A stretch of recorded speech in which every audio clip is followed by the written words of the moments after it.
You're watching Flip TV News. I'm Opeyemi Olugbemi on the headlines. Peter Obi fires back at Umahi for accusing him of insightful comment. Obi fought Tinubu's government over killings on Kogi-Enugu roads. South-South governors declare support for Lagos-Calabar highway. Now the news in details. The presidential candidate of the Labour Party in the 2023 presidential election, Peter Obi, has fired back at David Umahi, the Minister of Works, over the allegations of incitement leveled against him. While speaking in Lagos on Wednesday, May 1, 2024, during a stakeholders meeting on the controversial Lagos-Calabar Road project, Umahi accused of Obi of inciting the people of the Southeast against the federal government. Peter Obi had earlier criticized the project, describing it as a misplaced priority. The ex-governor of Anambra State also condemned the demolition of properties for the project, saying it is insensitive. Responding to this, during his meeting with stakeholders in Lagos, Umahi slammed Obi for his comments about the project. He said when Obi was governor of Anambra State, he supported the demolition of buildings for road project. The minister further accused Obi of inciting uninformed Nigerians from the Southeast region against the federal government. However, in a series of tweets on Thursday, May 2, 2024, Obi replied to Umahi, describing his claims against him as baseless distractions. Peter Obi dismisses Umahi's claim about incitement in his tweet. Obi said Umahi's allegations were aimed at destroying his character. The former governor of Anambra State further refused to partake in divisive politics, adding that his political aspiration is not based on any ethnic interest. And so, I just believe that my brother Landmark is simply playing politics with, politicians. Because there is nothing to claim. It brings me to some of the comments made by my brother, His Excellency Peter Obi. I'm not supposed to comment about it because some people have already done the work, and I saw what Arise brought, the say courtesy channel, and they were bringing, similar scenario when His Excellency Peter Obi was governor, and he made a statement. He said, any infrastructure that stands on the way of road construction must go, and there will be no compensation paid, quote and unquote. That's what he said. But look at me, by the human face of Renewed Hope Agenda Administration, we are even paying for people that are illegally staying on the coastline and do not even have, valid infrastructure and valid documents. That is messy. That is messy. Some people darken counsel without knowledge. There is devil in details.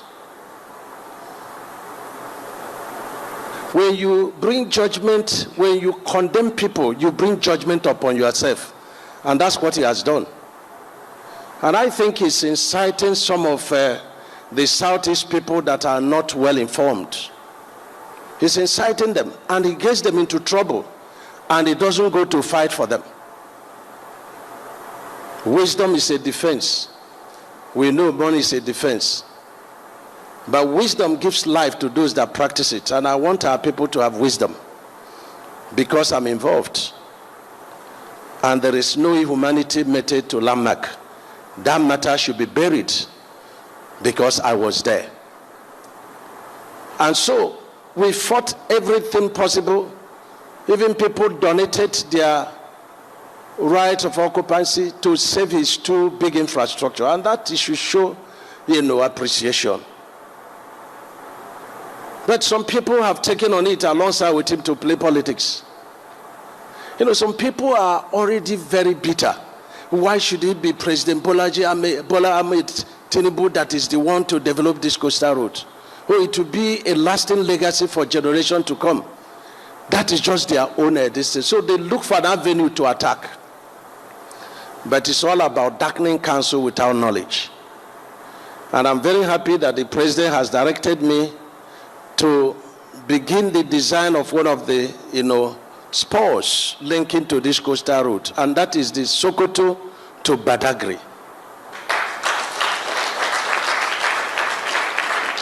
Meanwhile, Peter Obi, the presidential candidate of Labour Party in the 2023 election, has blamed bad road infrastructure and insecurity under President Bola Ahmed Tinubu's administration for the death of 35 persons from accidents in Kogi and Enugu State. Obi disclosed this in several posts on his official X handle on Wednesday. Recall that accidents in Kogi on Sunday claimed 19 persons, while that in Enugu led to the death of 16 persons on Tuesday. According to him, the nation's resources should be channeled to build internal roads, not the Lagos-Calabar Coastal Superhighway. Peter Obi in the tweet stated that even though the cause of the accident is yet unknown, it must not be unconnected with the bad conditions of roads and insecurities. He averred that is the reason for his continuous fight against mega resources, which should not be channeled as priority areas to fix internal roads to make them passable, before going for superhighway projects which will take the chunk of the resources meant for these essential areas. Peter Obi further expressed his condolences, stating that his heart goes to the families of the deceased and the injured. Peter Obi had disagreed with the Nigerian federal government on the rationale for constructing a 700-kilometer Lagos-Calabar coastal highway. However, the Nigerian government accused Peter Obi of inciting evils against the Tinubu-led government. Finally, on the news, South-South governors have unanimously commended President Bola Ahmed Tinubu on the construction of the Lagos-Calabar Coastal Highway project. The governors gave the commendation on Wednesday at a meeting held at the Bayelsa State Government House in Yenagoa, the state capital. Present at the meeting were Governor Doye Diri of Bayelsa and his Edo State counterpart Godwin Obaseki, while the governors of Rivers, Cross River, and Delta states were represented by their deputies.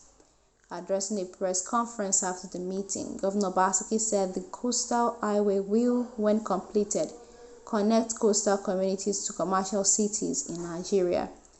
The governors also want the federal government to begin work immediately on the Calabar end of the project.